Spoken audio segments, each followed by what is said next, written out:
सहनाववतु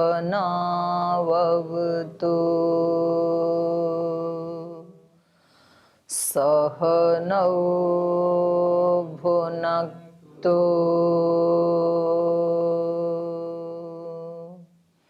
सह वीर्यं करवावहै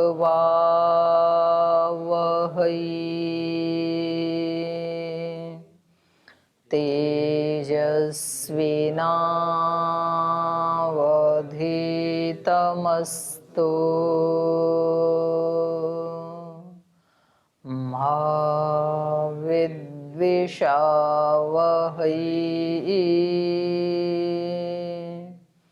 ॐ शान्ति शान्ति शान्तिः।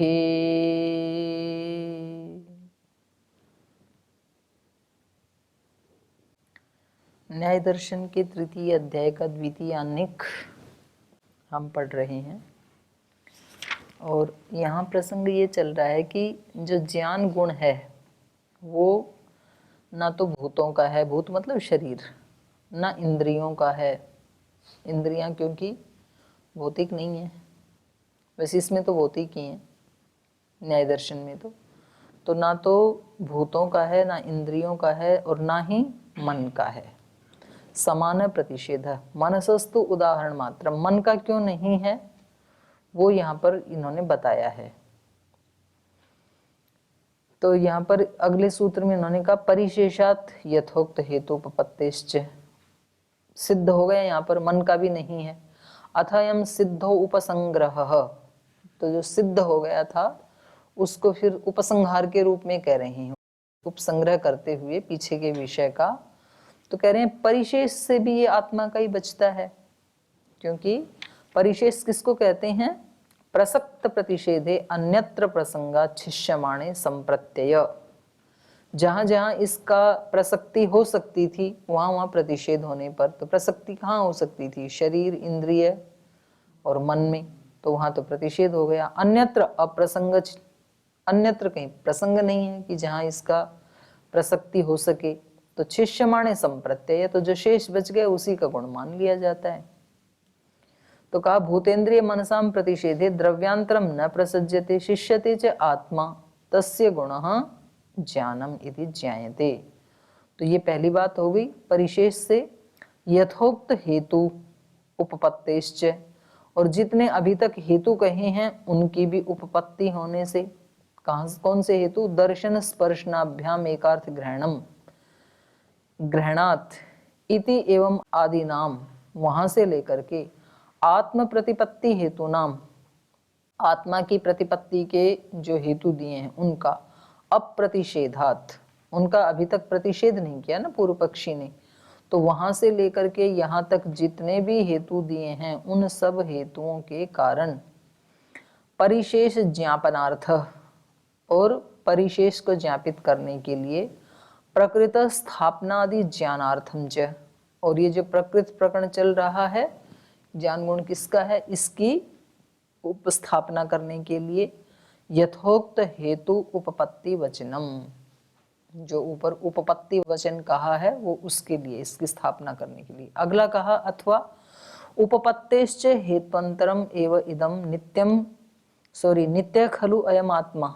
उपपत्ति का एक दूसरा हेतु ये भी है कि आत्मा नित्य है। यस्मात् एकस्मिन् शरीरे धर्मं चरित्वा कायस्य भेदात् स्वर्गे देवेषु उपपद्यते, तो एक ही शरीर में धर्म का आचरण करके कायस्य भेदात्, शरीर का भेद होने पर, माने दूसरा जन्म होने पर स्वर्गे देवेषु उपपद्यते, स्वर्ग लोक में देवत्व को उत्पन्न हो जाता है। ये उपपत्ति का ये अर्थ हो गया।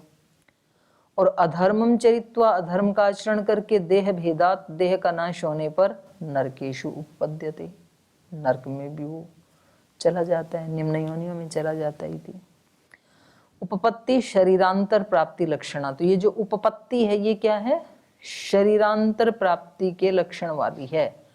और वो उपपत्ति तो सा सती सत्वेव, आत्मा के होने पर ही हो पाएगी ना, तो आत्मा को तो मानना पड़ेगा। और आत्मा का केवल अस्तित्व ही नहीं मानना पड़ेगा, नित्य च आश्रयवती, वो उपपत्ति इस आत्मा को नित्य मानने पर ही आश्रयवती होगी, सार्थक होगी। बुद्धि प्रबंध मात्रे तु निरात्मके निराश्रया नोपपद्यते इति। तो जो बुद्ध इसको आत्मा को नहीं मानते, केवल ज्ञान मात्र को ही मानते हैं, बुद्धि प्रबंध मात्रे तो बुद्धि प्रवाह ज्ञान प्रवाह को मात्र जो मानते हैं, तो उनके मत में निरात्म के आत्मा के न होने से निराश्रया, ये जो शरीरांतर प्राप्ति लक्षणा उपपत्ति है, ये निराश्रय होकर के, शरीरांतर की प्राप्ति किसको हो, कोई आश्रय तो होना चाहिए ना, आश्रय मतलब शरीर, तो शरीर को ही तो होगी शरीरांतर की प्राप्ति। उनके वहां पर तो कोई आश्रय नहीं बचा जिसको शरीरांतर की प्राप्ति हो, पुनर्जन्म हो, तो उनके मत में पुनर्जन्म की उपपत्ति नहीं हो पाएगी। एक सत्व अधिष्ठानश्च अनेक शरीर योगः संसारः उपपद्यते, शरीर प्रबंधोच्छेदात् अपवर्गो मुक्ति रीति उपपद्यते। कह रहे हमारे मत में क्या है, एक सत्व अधिष्ठान, हमारे यहाँ एक आत्मा है, एक सत्व है जो अधिष्ठान है, जो आश्रय है, किसका, अनेक शरीर योग, उसका अनेक शरीरों के साथ योग होता है, और जो इस एक नित्य आत्मा का अनेक शरीरों के साथ योग होता है उसी को संसार उपपद्यते, उसी से संसार की उत्पत्ति होती है।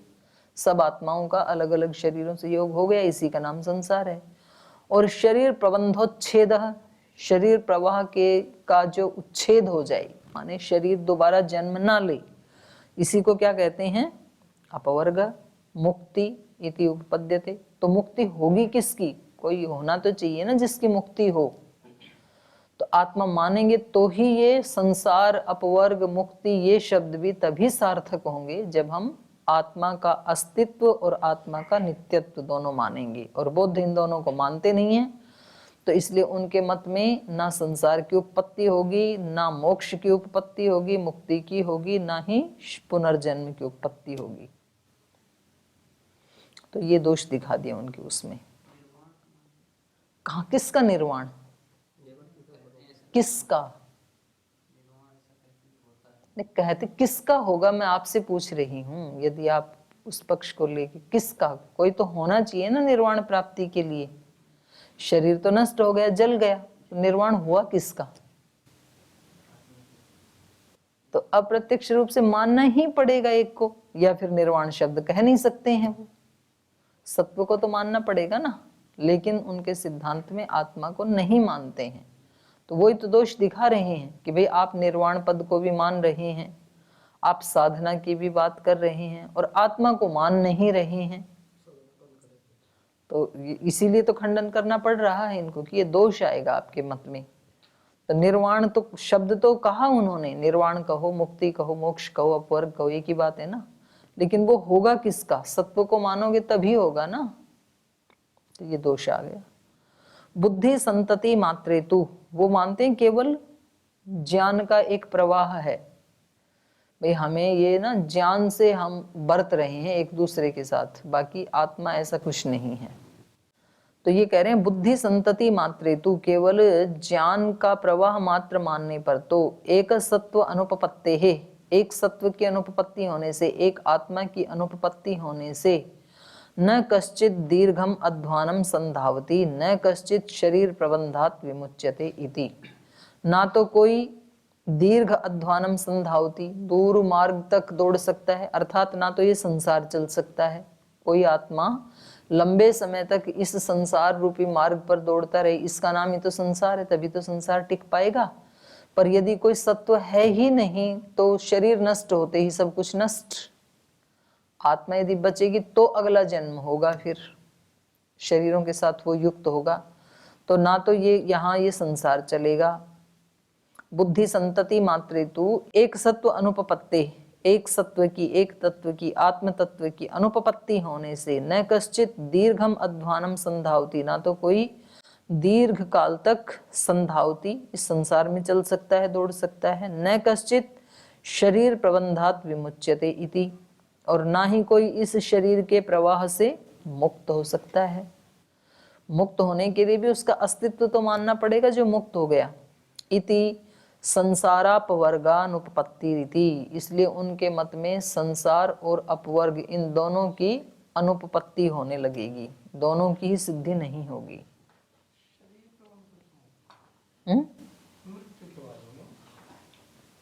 कौन हुआ मुक्त होने वाला? कौन है? ये जो कहा इसमें न कश्चित शरीर प्रबंधाद विमुच्यते, तो जब शरीर पूरा हो गया उसका, किसका? जो ये आत्मा मन आत्मा ही तो नहीं जो मान रहे शरीर ना, है, मान नहीं रहे ना उसको। आत्मा वो तो केवल बुद्धि का प्रवाह मात्र मान रहे हैं, ज्ञान का प्रवाह मात्र मान रहे हैं। बुद्धि मतलब ज्ञान। तो बचा कौन? और ज्ञान की उत्पत्ति होती है इंद्रिय और अर्थ के सन्निकर्ष से, और वो क्षणिक है। तो यहाँ बचने वाला नहीं रहा ना कोई भी। तो ना तो संसार की उत्पत्ति होगी उनके मत में, और ना तो अपवर्ग की मुक्ति की होगी। बुद्धि संतति मात्रे च सत्व भेदात् सर्वम इदम प्राणी व्यवहार जातम अप्रतिसंहितम अव्यावृत्तम अपरिनिष्ठितम च स्यात्। बुद्धि संतति मात्रे च, केवल ज्ञान का प्रवाह मात्र आप मानेंगे, बुद्धि संतान मात्र, ज्ञान संतान मात्र मानेंगे तो सत्व भेदात्, सत्व का भेद होने से, माने आत्मा का नाश होने से, सर्वम इदम प्राणी व्यवहार जातम, जो भी ये सब प्राणियों का व्यवहार चल रहा है, ये अप्रतिसंहितम अव्यावृत्तम, इन सबको इकट्ठा कैसे कर पाएंगे? उस सब का प्रतिसंहार कैसे कर पाएंगे? आत्मा कोई है नहीं, केवल ज्ञान मात्र हो रहा है। वो भी किसको? मन को हो रहा है। मन को मान लें चलो ये। तो अब कल जो आपने पाठ पढ़ा था या मैंने पढ़ाया था, तो वो तो उसी समय नष्ट हो गया, क्योंकि ज्ञान तो क्षणिक है, ये निश्चित हम सिद्ध कराए हैं ना यहाँ पर, इंद्रिय और अर्थ से उत्पन्न होने वाला। और जिसमें ये संस्कार रहते हैं वो आत्मा यहाँ पर है नहीं। तो आप कैसे पहचानोगे कि कल का पाठ यहाँ तक हो गया था और मैंने ही पढ़ाया था और आपको ही पढ़ाया था? ऐसा व्यवहार होगा ही नहीं, इसका उपसंहार नहीं कर सकते हैं। तो प्राणी व्यवहार जातम अप्रतिसंहितम अव्यावृत्तम, और आप उसको व्यावृत्त भी नहीं कर सकते हैं। व्यावृत्त भी व्यक्ति तब कर सकता है कि भाई ये मेरे काम का नहीं है, तो ये इसको हटाओ। तो ना किसी चीज का संहार कर पाएगा, ना उसको कहीं हटा पाएगा। तो ये दोनों हो ही नहीं सकते हैं। अपरिनिष्ठितम च स्यात्, सब कुछ अपरिनिष्ठित माने अव्यवस्थित हो जाएगा। जो हम सब प्राणियों का व्यवहार है वो अव्यवस्थित हो जाएगा। ततः स्मरणाभावो न अन्यत् दृष्टम अन्य स्मृति इति। तो इससे क्या हो जाएगा? स्मरणाभाव, स्मृति का अभाव हो जाएगा। अभी तो आत्मा को स्मृति रहती है। आत्मा को स्मृति कैसे होती है? संस्कार के कारण। तो फिर ना आत्मा है ना संस्कार है, तो स्मरण का भी अभाव हो जाएगा, क्योंकि न अन्य दृष्टम अन्य स्मृति थी। दूसरे का देखा हुआ जिस मन ने देखा था कल, वो तो क्षणिक मानते हैं ना, क्षणिक बाद वो तो नष्ट हो गया। तो आज जो उसने देखा था, इस दूसरे को कैसे स्मरण आएगा? ये दूसरा व्यक्ति है आज वाला। न अन्य दृष्टम अन्य स्मृति इति स्मरणम च खलु पूर्वजातस्य समानेन जात्रा। और स्मरणम कब होता है? स्मरण कब होता है? स्मरणम च खलु पूर्व ज्ञातस्य, जिसने पहले जाना था, जिस आत्मा ने, समानेन जात्रा, उसी ज्ञाता के द्वारा, समान ज्ञाता के द्वारा, जो ज्ञाता कल था वही आज है, उसके द्वारा ग्रहणम, उसके द्वारा ग्रहण होता है, ज्ञान होता है। तो तब ये ज्ञाता बोलता है अज्ञासिसम अमुमर्थम जेयम इति, मैंने इस जेय पदार्थ को अज्ञासिसम कल जाना था। सो अयम एको ज्ञाता, तो इस प्रकार से ये जो आत्मा है ये ही एक ज्ञाता है। पूर्व ज्ञातम अर्थम गृह्णाति, ये ही पहले जाने हुए अर्थ को दोबारा ग्रहण करता है, जानता है। तच्च अस्य ग्रहणम स्मरणम इति, और ये जो इसका ग्रहण है, पूर्व ज्ञात अर्थ को दोबारा जानना, ये ही इसका स्मरण है। तद बुद्धि प्रबंध मात्रे निरात्मके नोपपद्यते, तो ये तो बुद्धि का प्रबंध मात्र जो मानते हैं क्षणिकवादी, उनके पक्ष में ये निरात्मक माने आत्मा के बिना न उपपद्यते, उत्पन्न नहीं हो पाएगा। स्मृति भी उत्पन्न नहीं हो पाएगी, व्यवहार भी उत्पन्न नहीं हो पाएंगे। तो ये आत्मा का गुण ज्ञान है और आत्मा नित्य है, ये मान नित्यत्व भी दोबारा उपसंहार कर दिया, पूरे प्रकरण का उपसंहार किया ना इस सूत्र में। तो उपसंहार क्या किया? शरीर, इंद्रिय, अर्थ, मन, इनके अतिरिक्त एक आत्मा का भी अस्तित्व है और वो आत्मा नित्य है। तो ये सारे प्रकरण का उपसंहार था। अब यहां पर ये कह रहे हैं स्मरणम तो आत्मनः ज्ञ स्वाभाव्यात्। अब यहां पर ये कह रहे हैं कि भाई स्मरण तो मन को हो जाएगा, तो स्मृति का नाश कैसे होगा? मन जान लेगा, स्मरण कर लेगा। तो ये कह रहे हैं नहीं, स्मरणम तो आत्मनः, स्मरण आत्मा को ही होता है। स्मरणम आत्मनः उपपद्यते, उपपद्यते की अनुवृत्ति ले आएंगे यहाँ पर। क्यों? ज्ञ स्वाभाव्यात्, क्योंकि ये जो आत्मा है ये ही जानने के स्वभाव वाला है, क्योंकि ये ही चेतन है। तो जानने का स्वभाव किसका होगा? जिसका ज्ञान है, जो चेतन है। और ये हम अभी तक सिद्ध कर चुके हैं कि आत्मा कैसा है? चेतन है और ज्ञान वाला है। उपपद्यते इति आत्मन एव स्मरणम, क्योंकि आत्मा को ही स्मरण की उपपत्ति होती है। न बुद्धि संतति मात्रस्य, बुद्धि की संतति मात्र को स्मरण नहीं हो सकता है। और सूत्र में तू शब्द अवधारणी, आत्म स्मरणम तू ऐसे कहा ना, तो तू शब्द जो है वो अवधारण के लिए। क्या उदाहरण है? कथम? ज्ञ स्वभावत्वात्, आत्मा को ही होगा स्मरण, क्योंकि आत्मा ज्ञ स्वभाव वाला है, ज्ञान के स्वभाव वाला है।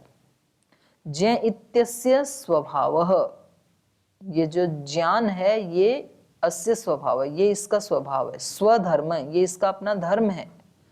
अयम खलु, ये जो आत्मा है ये ज्ञास्यति, जानाति, अज्ञासीत इति त्रिकाल विषयेण अनेकेन ज्ञानेन संबध्यते। हर आत्मा त्रिकाल के अनेक अनेक ज्ञानों से बंधा हुआ है। ये मैंने पहले जाना था, आज मैं ये जान रहा हूँ, कल मैं ये जानूंगा। तो ये सब के पास कुछ ना कुछ होता है जानने के लिए भी, और वर्तमान में जाना हुआ और भूतकाल में जाना हुआ। तो ये प्रत्यात्म वेदनीय है। तस्य अयम स्वधर्मः तस्य स्मरणम, तो इसका ये अपना खुद का धर्म है। तद अस्य अयम स्वधर्म तस्य स्मरणम, ये ज्ञान इसका अपना जो धर्म है, इसका इसी को ही स्मरण होगा। न बुद्धि प्रबंध मात्रस्य निरात्मकस्य इति, आत्मा के बिना केवल ज्ञान प्रवाह मात्र को ये स्मरण नहीं हो सकता है। तो अब यहाँ तक इन्होंने भी मान लिया कि ठीक है, आत्मा को ही स्मरण होता है और आत्मा का ही ज्ञान स्वभाव है। तो ये दोनों सूत्र उपसंहार के रूप में पूर्व पक्षी ने स्वीकार कर लिए, 39 और 40।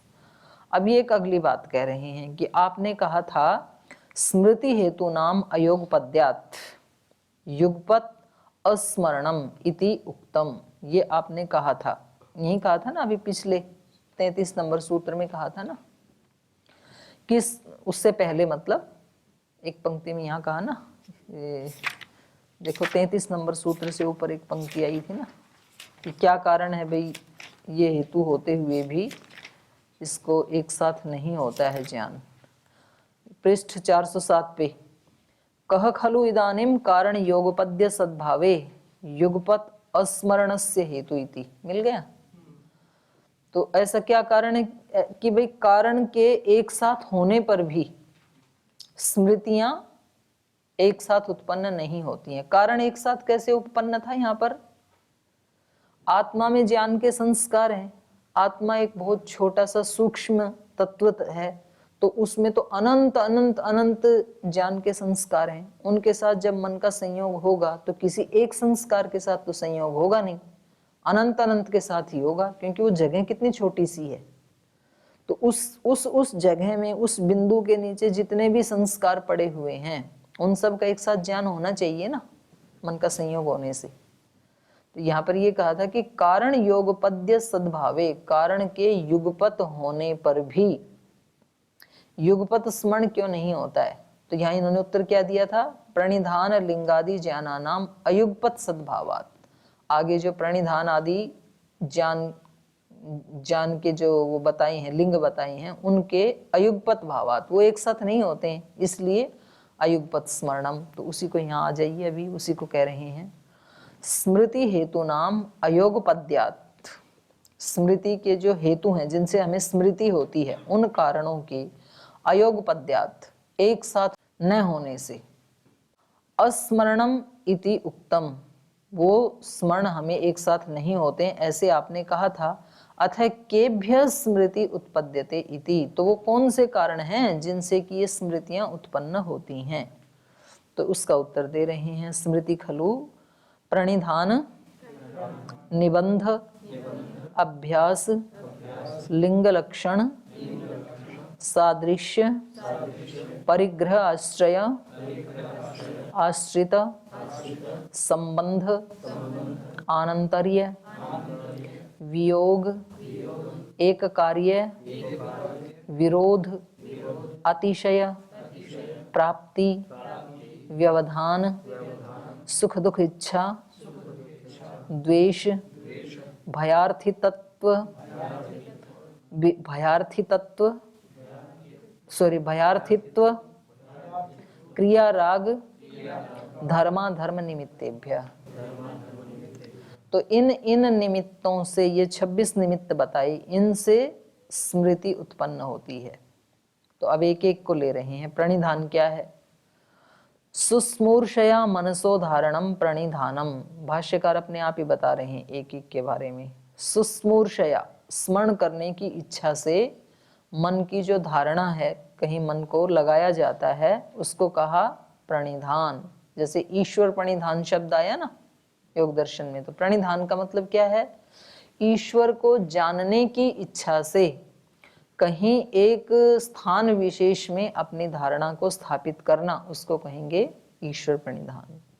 तो सुस्मूर्षया मनसो धारणम, जानने की इच्छा से, वहां ईश्वर को जानने की इच्छा है और यहाँ लोक में जो भी स्मरण करना है उस विषय को जानने की इच्छा है, तो उसको जानने की इच्छा से मनस धारणम, मन का धारण करना, इसको कहा प्रणिधान।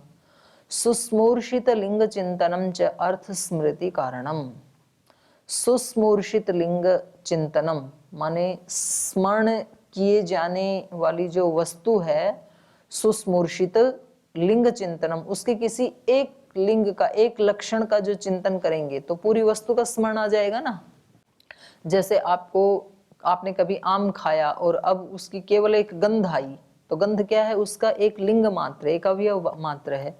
तो उससे आपको सुस्मूर्षित वस्तु के इस लिंग मात्र से उसका पूरा का पूरा आपको स्मरण आ जाएगा इस चिंतन से। अर्थ स्मृति कारणम, ये जो है थोड़ा सा एक किसी लक्षण का चिंतन, ये उस अर्थ की स्मृति का कारण बनता है। तो पहला कारण स्मृति का क्या हुआ? प्रणिधान। दूसरा है निबंध। निबंध किसको कहते हैं? निबंध खलु एक ग्रंथ उपयमो अर्थानाम, किसी एक ग्रंथ में अर्थों का उपयम करना, माने उनको इकट्ठा कर देना, संग्रह कर देना, तो इसको कहेंगे निबंध।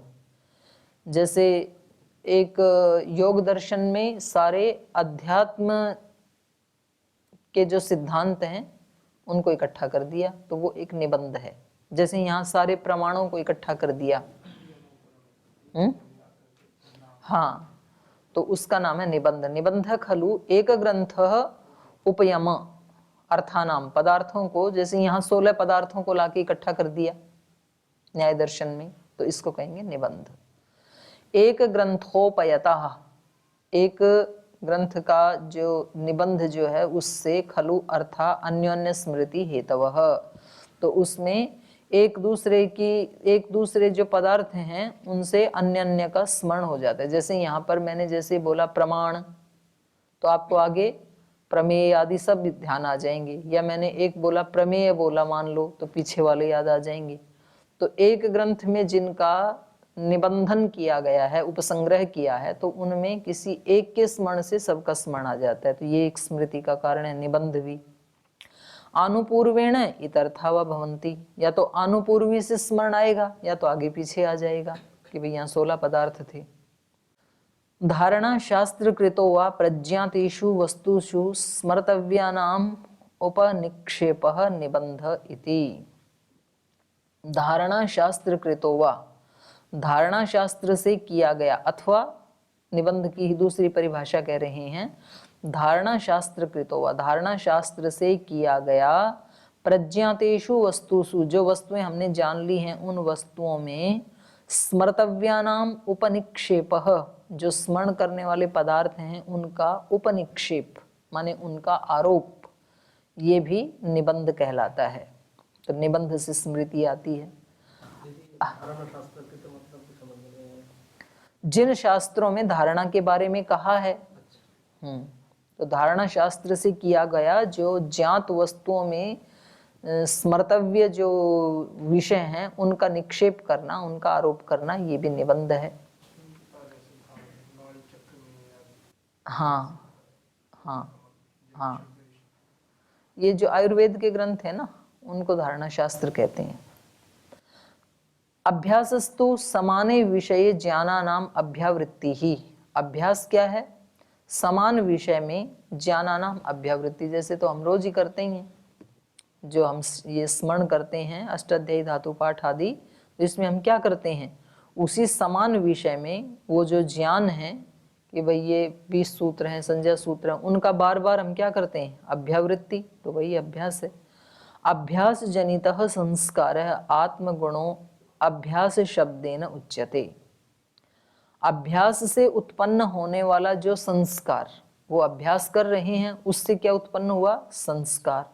और संस्कार आत्मा का गुण है। संस्कार कहाँ रहते हैं, आत्मा में रहते हैं ज्ञान के संस्कार। तो अभ्यास शब्देन उच्यते, उस संस्कार से फिर जो ज्ञान होता है उसको यहाँ पर अभ्यास कहा है। सच स्मृति हेतु समान है इति। तो कह रहे हैं वो उसकी स्मृति का हेतु है, माने उसी समान है, माने उसी विषय की स्मृति का हेतु कौन बनता है, वो संस्कार। जैसे आप स्मरण कर रहे हैं तो उस समय वो जो इंद्रिय और अर्थ के सन्निकर्ष से जो ज्ञान उत्पन्न हुआ था वो तो नष्ट हो गया, पर उसका संस्कार आत्मा में रहता है। तो उस संस्कार से फिर आपको उसकी ग्रंथ की स्मृति अगले दिन आ जाती है जब आप सुनाते हैं तो इसका नाम अभ्यास है। लिंग पुनः संयोगी समवायी एकार्थ समवायी विरोधी च। अगला जो शब्द कहा था लिंग, जो किसी स्मृति का हेतु है। जैसे अग्नि, धूम को देख करके अग्नि का ज्ञान हो जाता है ना, तो वो एक लिंग है ना, अग्नि का एक चिन्ह है। तो ऐसे है ये। फिर लिंग पुनः संयोगी, और लिंग कितने प्रकार के होते हैं, संयोगी, समवायी, एकार्थ समवायी, विरोधी च, 4 प्रकार के हो गए। संयोगी जैसे यथा धूमोग्नि, धूम जैसे हमेशा अग्नि के साथ ही रहता है, संयोग से ही रहता है, तो धूम को देख करके अग्नि का स्मरण आ जाएगा। और समवायी, गोविषाण, गाय का सींग, तो वो क्या है, उसी में समवायी के रूप में रहता है। एकार्थ समवायी, एकार्थ समवायी का इन्होंने दिया नहीं, पाणिपादस्य, तो मतलब इनमें समवाय तो है लेकिन थोड़ा है, साथ साथ नहीं जुड़े हुए हैं। और विरोधी का उदाहरण दिया इन्होंने, रूपम स्पर्शस्य, रूप स्पर्श का विरोधी है। अब क्या रूपम स्पर्श, मतलब जिस वस्तु का रूप दिखाई देगा, मतलब एकार्थ समवाय वैशेषिक का विषय है कि बोलो बोलो आप, समय हो गया तो मैं ऐसे करती हूँ, विराम ले लेती हूँ। वैशेषिक का विषय तो ये बच गया, इसको कल पूरा कर देंगे। ओम